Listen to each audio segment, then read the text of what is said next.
top of the table.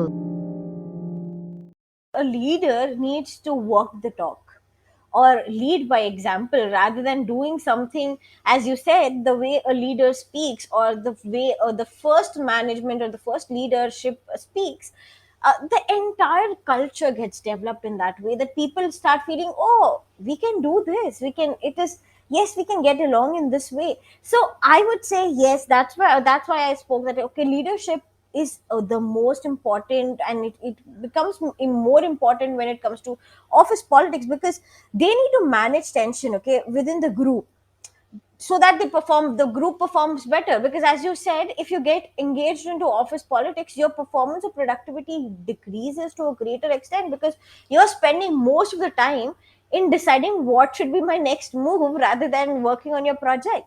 I'll give you one example from my life, and I don't know whether this is the right thing to speak or no, but Sheetal, at times when I was working with a couple of organizations, and I realized that the environment was so toxic, that if I had to work for 8 hours, in that 8 hours, I was thinking about how can I battle this office politics for more than 4 hours. So if you see, half of my day used to go in thinking about what can I do to sustain in this organization, and that was eating up my productivity and also my mental health to a greater extent, because I used to get tired by the end of the day, not by working, but just by thinking how to overcome office politics. So Absolutely, Jasmeet. And it is very tiring because you're constantly, your mind is active and thinking, like you said, about the next move. And Sheetal, but when I shifted I had a shift in my job, and I actually came and I spoke to one of the leader.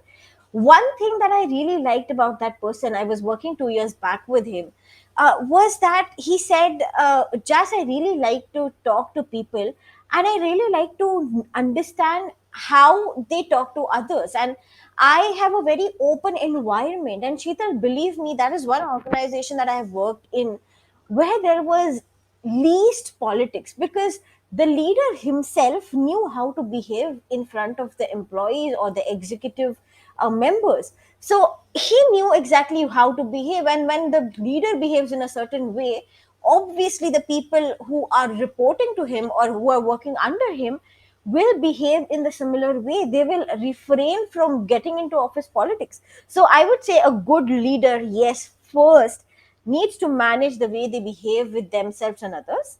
Also, they need to be careful about how they motivate others, because I would say that person with whom I was working is my role model right now, in terms of the soft skills, in terms of how a leader should be.